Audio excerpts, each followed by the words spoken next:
Bismillahirrahmanirrahim. Dear students, like chapter number 14, chapter number 15 of circulation, this is also dealing with the physics of the circulation. It is basically about the blood flow in the arteries and the veins. When we are talking about the arteries and veins, they are elastic vessels. They do not have rigid pipe like consistency. So when we are talking about the flow in the arteries and veins, we must have that in our mind, that the arteries, they can dilate and they can constrict. Similarly, the veins, they can dilate and they can constrict in order to accommodate for increased or decreased amount of blood as the circumstances are. So when the arteries or veins, they are under the role of sympathetic stimulation, they are having vasoconstriction.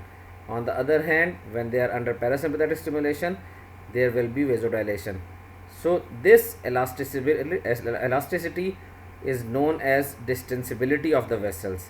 Whenever we are talking about distensibility, we are talking about the elastic component of the vessels, how much they can dilate or they can reduce. So vascular distensibility is increase in volume over increase in pressure into original volume. Taking original volume into consideration, we can easily say that vascular distensibility is the times that a particular vessel increases, and whenever it is increasing, we are talking about that particular thing. So let me insert a shape for you. Let me define it for you. So this is a vessel. If we talk about a vessel, this is a vessel. When there is increased sympathetic stimulation, the vessel size will be reduced, and when there is decreased sympathetic stimulation or there is parasympathetic stimulation, the vessel size will increase. So I cannot elongate it further in the upward direction. So you are basically understanding that this is the particular thing, vascular distensibility and compliance, that this is how the vessel volume it reduces and this is how it increases. When there is vasoconstriction, this is the vessel volume and it can lead to this increase. Now original volume is also very important. What was the original volume? See, if you have a glass at your hand and you increase the volume by 3 times, so there will be an increase of, like a glass is of 200 ml, there will be an increase of 400 ml. If on the other hand the original utensil that you had was a bucket which could hold 20 liters of water, so increasing the volume by 2 times will not mean 400 ml, it will mean 40 liters. So the veins, they are buckets and arteries, they are glasses. The veins, they are already increased in volume, they have less tensile strength, they have thinner walls, so the veins, they can dilate easily and they can hold much more blood in the venous pool as compared to the arterial tree, as we have discussed in the start of the previous chapter number 14. So in order to eliminate the role of original volume, we have another component known as vascular compliance, that is just an increase in volume over increase in pressure. So the veins, they have a volume 8 times that of the arteries, and their distensibility is 3 times as that as compared to the arteries. So the total compliance of the veins is 24 times as compared to the arteries, because their initial volume was increased. So now, as you can see, that the arteries, they serve a function of resistance vessels. They can offer great resistance, especially at the metarterioles. The metarterioles, they have a function of increasing the pressure, and this by the increase in pressure, this is carried out by precapillary sphincters. The metarterioles, they are just at the start being controlled, their diameter is being controlled with the help of precapillary sphincter. So the metarterioles, they are also known as the resistance vessels.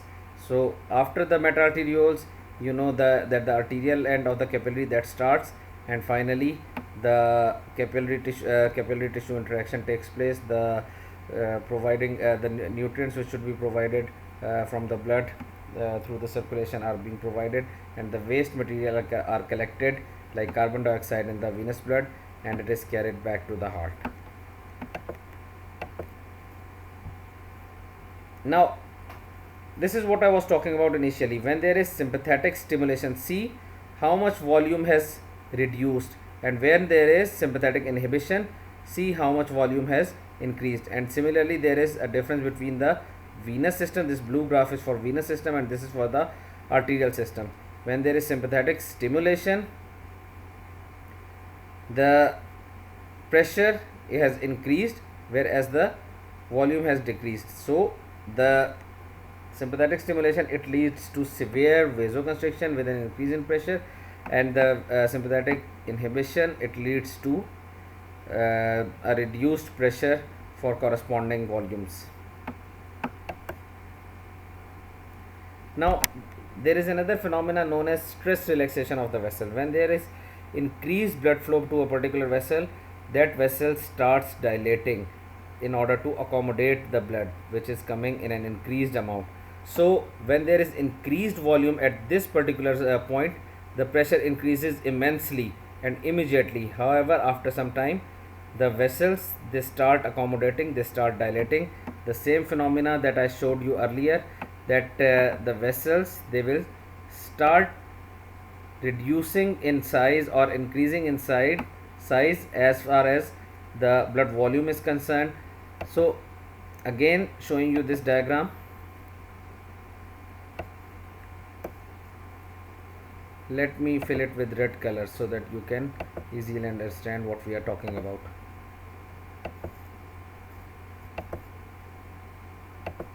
So let me fill it with red color as well. When there is increased amount of blood coming, the vessels, they will start having increased pressure. The pressure is coming from this side and this side, and finally the vessels will start accommodating it by increasing their size. This is how the vessel, if we are talking about the cross-sectional diameter, the cross-sectional diameter of the vessels, that will start increasing, and finally we will have an effect of increased vessel volume. And that now reverse will happen when the volume of blood has been taken out from the vessel. The pressure will decrease immediately, but after some time it will start coming back to normal. This point is very important in controlling a condition known as shock. When the person will be having loss of blood, the pressure is not very much reduced. This is only because of this complete process known as delayed compliance or stress relaxation and reverse stress relaxation. So this process is known as stress relaxation, and this is known as reverse stress relaxation.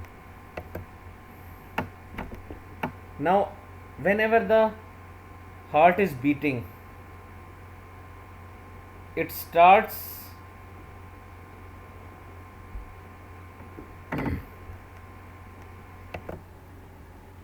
so whenever the heart is beating, it will pump the blood to the periphery, and this will cause a wavefront due to pressure.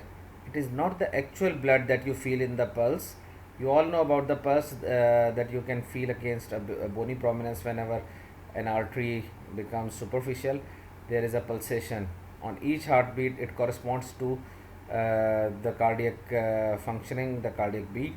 So whenever the heart pumps the blood, there is a wavefront which starts moving the pulse, and the pulse, like radial pulse, femoral pulse, can be felt whenever the artery becomes superficial.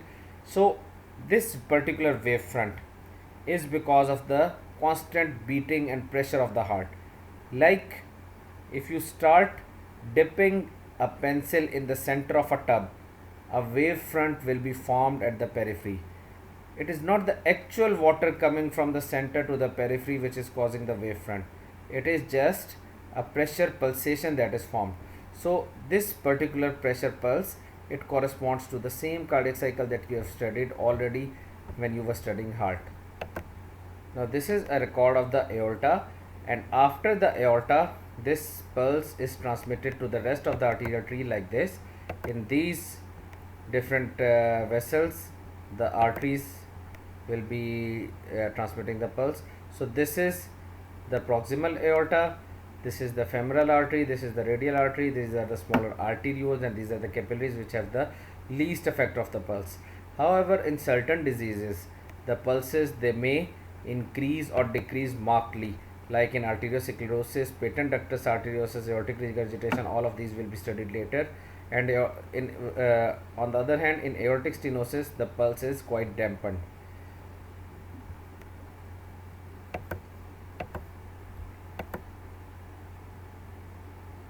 Now coming to the recording of blood pressure, we will be uploading a separate practical for that in order to make you understand, because this is more pertinent to the on-hand training that was a part of your practical.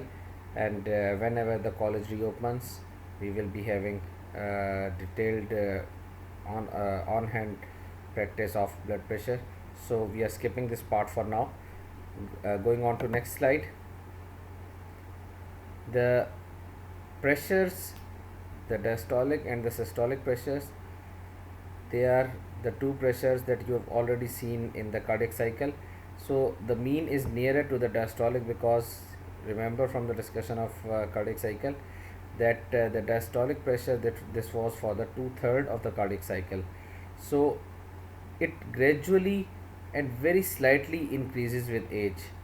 So there is a rough formula which is not very much officially endorsed by the authorities. However, they say that with every 10 years rise in age, there is an increase in 10 millimeters of mercury in the mean arterial pressure. So this is not a hard and fast rule. However, it gradually increases as you can see in this diagram, that at the age of 40 the mean arterial pressure is about, at the age of 30 it is about 100, and it gradually increases to 105, 110. Now coming to the veins, as you all know that they are the blood conduit that take the blood from the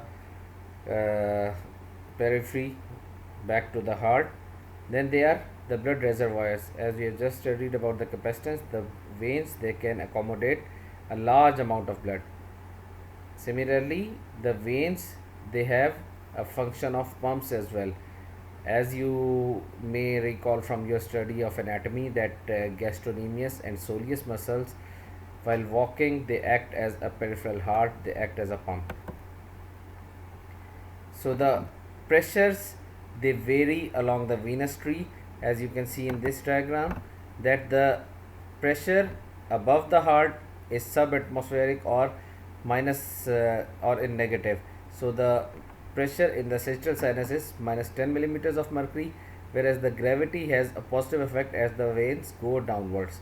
So the veins, they will be having pressure 90 millimeters more than that of the veins at the level of the heart. The pressure in the foot veins is 90 millimeters more as compared to the veins at the level of the heart.